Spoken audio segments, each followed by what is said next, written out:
Halo semuanya, di sini akan memaparkan sebuah gagasan yaitu masih maraknya pembajakan film yang ada di Indonesia ini. Ini adalah kasus yang sudah cukup lama dan cukup awam ya bagi orang-orang, terutama teman-teman filmmaker di Indonesia ini. Kalau masih ada pembajakan film yang dilakukan oleh orang-orang tidak bertanggung jawab atas karya-karya dari teman-teman filmmaker di Indonesia.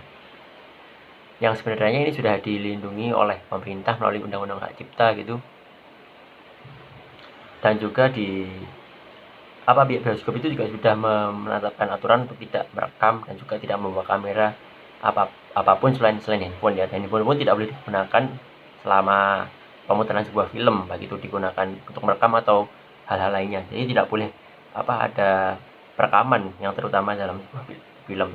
Nah, yang lebih parahnya adalah orang-orang ini ada yang secara diam-diam merekam dan mempublish film ini tanpa seizin filmmakernya ini dan mengambil keuntungan dari situ.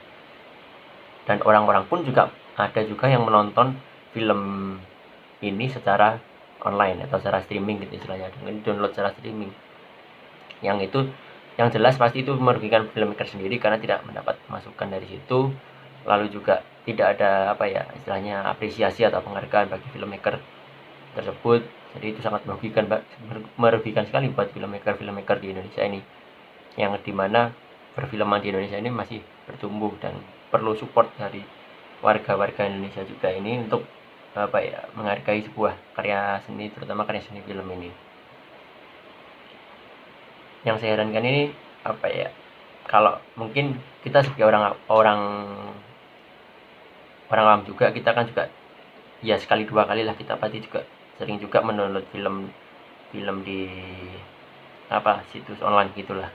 Tapi yang jelas kita pernah menyempatkan pun sekali saja kita menonton filmnya itu tadi di bioskop secara resmi dan kita juga membayar tiketnya. Tapi orang-orang yang sama sekali belum pernah menonton film bioskop dan memilih menonton di secara streaming ini cukup meresahkan.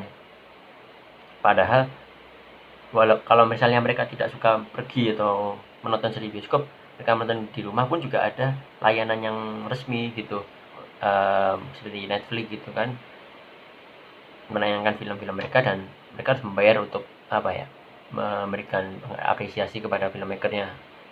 Tapi mereka ini tetap tidak mau, mereka tetap maunya menonton film ini secara gratis, karena film ini kan juga dibutuhkan sejumlah uang untuk membuatnya gitu, dan untuk membuat film lain lagi juga dibutuhkan modal dari keuntungan film sebelumnya. Nah, pada awal tahun kemarin itu salah satu situs penyedia film secara streaming itu diblokir oleh pemerintah, dan itu cukup membuat publik ini cukup protes gitu. Kenapa kita ini dibatasi gitu hiburannya, padahal sebenarnya kan sudah disediakan hiburan secara resmi yaitu bioskop atau mungkin platform digital yang berbayar gitu, tapi mereka tetap nggak mau, mereka tetap ingin secara gratis.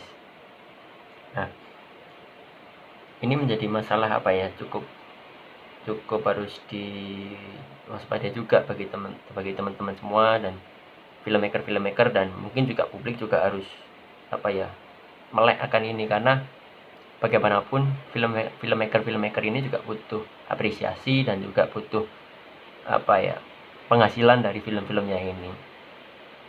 Maka seenggaknya sempatkanlah nonton film secara resmi di bioskop agar filmmaker ini nggak istilahnya turun semangatnya gitulah. Mereka tetap bisa eksis dan perfilman di Indonesia ini bisa terus berjalan dengan adanya penonton dan juga ruang-ruang pemutaran film, baik itu dari kelas bawah, atas ataupun menengah, agar perputaran film di Indonesia ini terus maju dan nggak berhenti hanya karena hal seperti pembajakan film ini gitu sih.